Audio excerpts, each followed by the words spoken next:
The national press is giving conflicting reports about the health of Anthony Davis. It's not just the players who might be having a last hurrah for UCLA football, and there is a surprise contributor to the resurgent Chargers defense. Hi, I'm James. This is your daily dose of sports and snark for the greatest sports city in the world, Los Angeles. This is the faithful Angelenos Morning Report. It is December 24th, 2022. Christmas Eve for your boy over in Anchorage, Alaska. My flight got canceled. I'm not going home for the holidays. Sucks for me. But there is good news.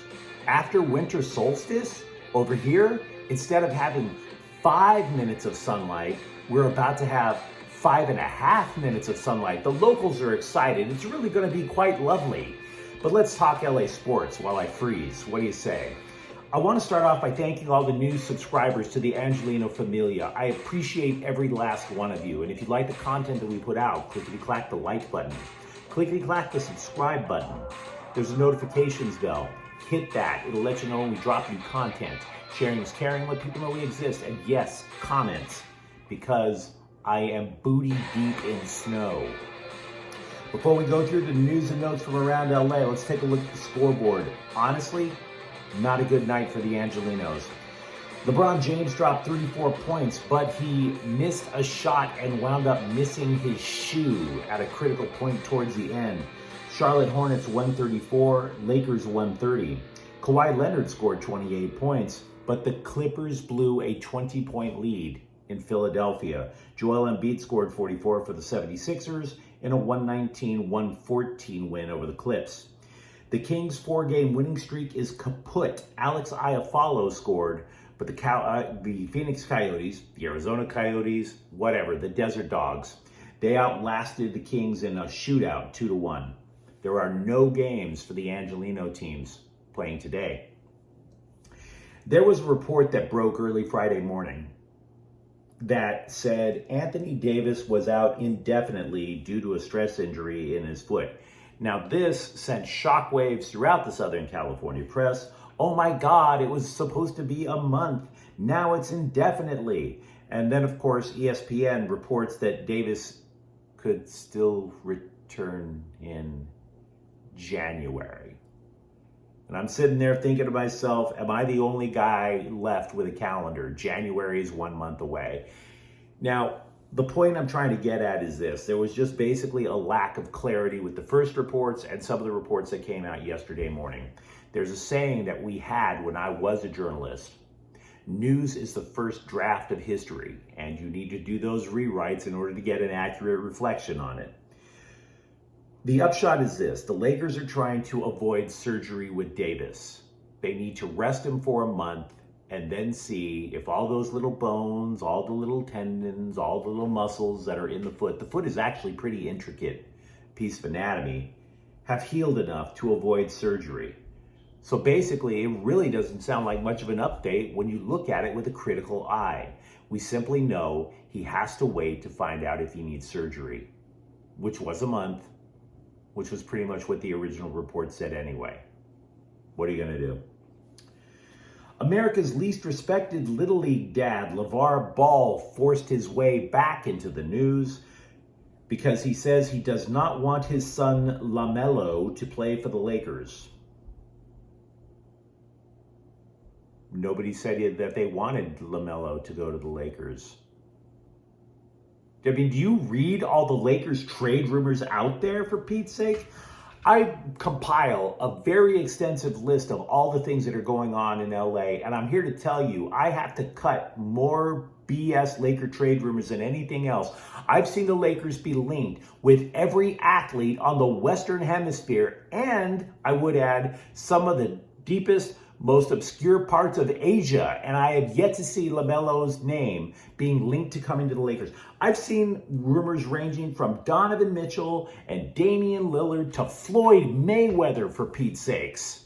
Like he was going to be the backup point guard to replace Russell Westbrook. I've seen the Lakers linked in rumors to trades for Brittany Griner, for Pete's sake. I have yet to see a single comment other than from the Little League dad saying that LaMelo Ball was coming to Los Angeles. Nobody is saying LaMelo Ball is coming to Los Angeles. Dad. Little League dad. Somebody's got to tell LeVar that he needs to basically shut his yap, finally, and go to the next generation of little leaguers and try to poach those kids to try to force them to be playing for the Lakers. Go cut up your little orange slices. The kids love that at halftime, and go poach the next generation. Your kids are already spoken for. Lighten up. The LA Times had a rather awkward headline today.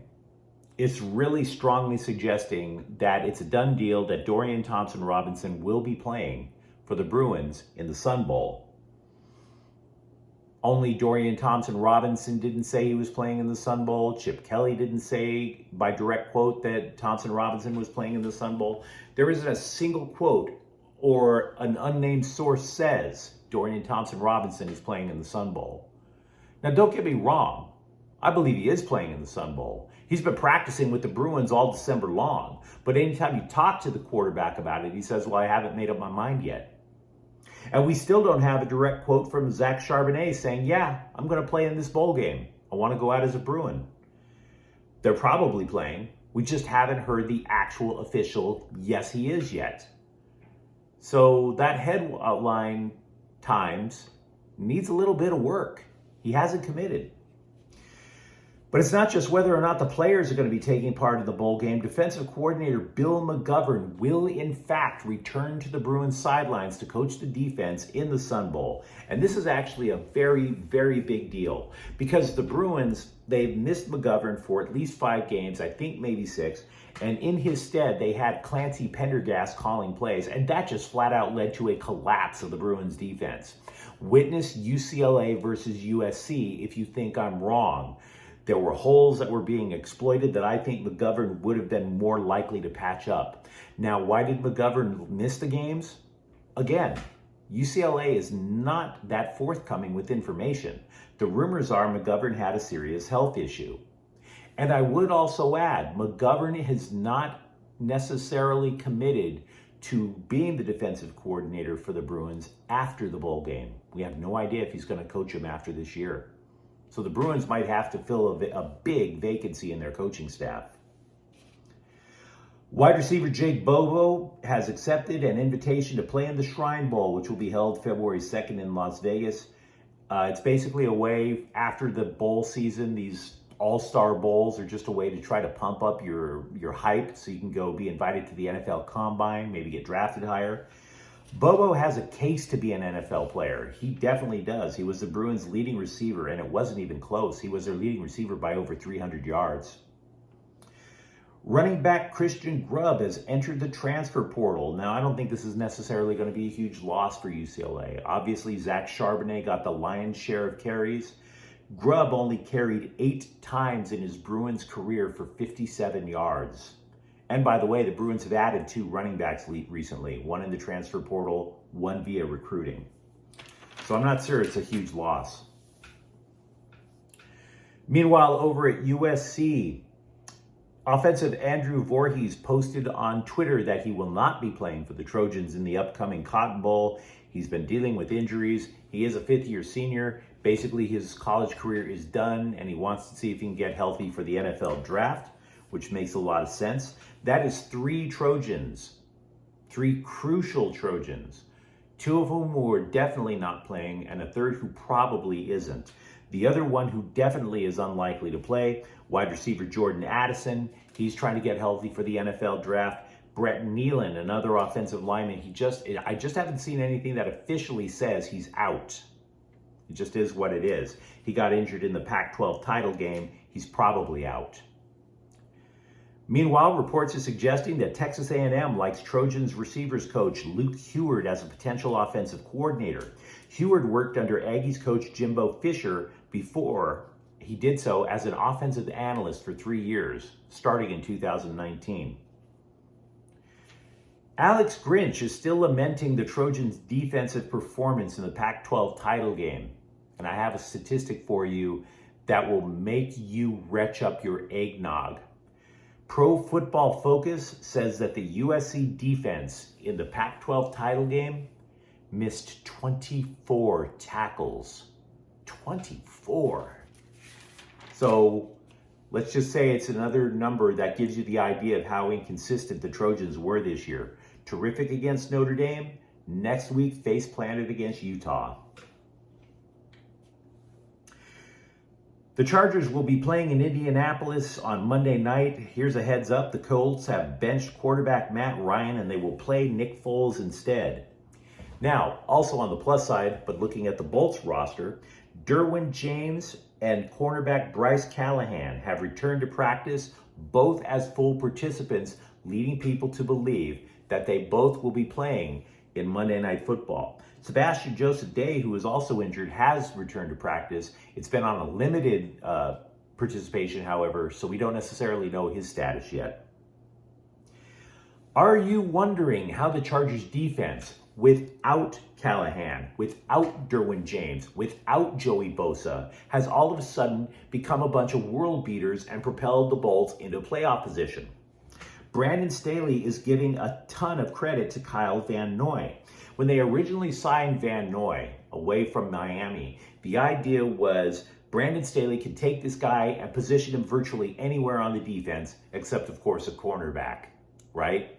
He could be a middle linebacker. He could be an edge rusher. They could basically kind of tinker with him if they really needed it on the defensive line as a smaller lineman. That plan, however, went out the window because Joey Bosa injured his groin in week 3. As a result, Kyle Van Noy became a second edge rusher next to on the opposite side of Khalil Mack. Van Noy did not produce results for a good time of the season because he did not make the adjustment early. He couldn't make the adjustment that quick. He didn't even register a sack until week 14. But Brandon Staley could not stop raving about how Van Noy led the Bolts against the Titans on Sunday. How so? Well, the Titans' running game does not go up the middle with Derrick Henry. They like to run Derrick Henry wide and let Derrick Henry outmuscle cornerbacks. You've seen those stiff arms on YouTube. So what did Van Noy do? Well, Van Noy was on the edge. He would get enough penetration against the tackle to where when Derrick Henry is running toward the end, there's Van Noy. So Henry then had to adjust, go right up the middle, right into the teeth of the Chargers defense. So that is the logistics as to how to stop the Tennessee Titans.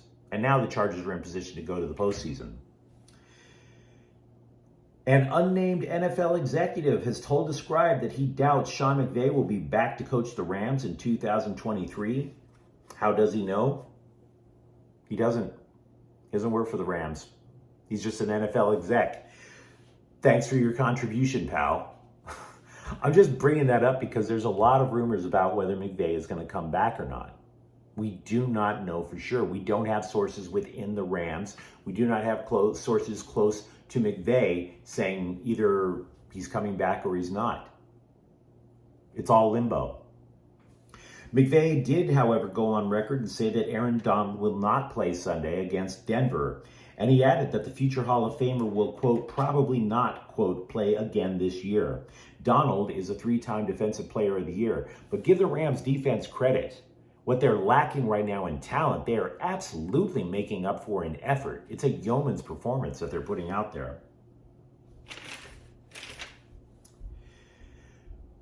The Dodgers and their fans, such as myself, can now finally bid farewell to closer Craig Kimbrell and his ridiculous "who broke my elbows" pitching stance. I hated looking at that. I hated looking at this more than I hated the blown saves, for Pete's sakes. As for blowing saves, Craig Kimbrell will be blowing saves in Philadelphia next year. So slow clap for the Phillies. They went out, they signed Trey Turner. They feel so optimistic about themselves. And they go out and they add Craig Kimbrell. Well done, fellas. Well done. The Hockey News expects the LA Kings to be in the trade market for a goalie. They have listed 3 possibilities, but Thatcher Demko of Vancouver isn't likely to come to LA because his next contract is going to be ungodly high. The Kings are up against the salary cap. And by the way, the Canucks would want a ton of prospects back. So what could be more likely? Eunice Carpasalo of Columbus and Carol Vejmelka of Arizona might make more sense in terms of contract value and how many prospects the Kings might have to sacrifice. The reason we bring this up is, yes, I know Phoenix Copley has had a terrific start since he's been called up from Ontario, but he's 30 years old and a journeyman. He's not necessarily a long-term solution, not necessarily.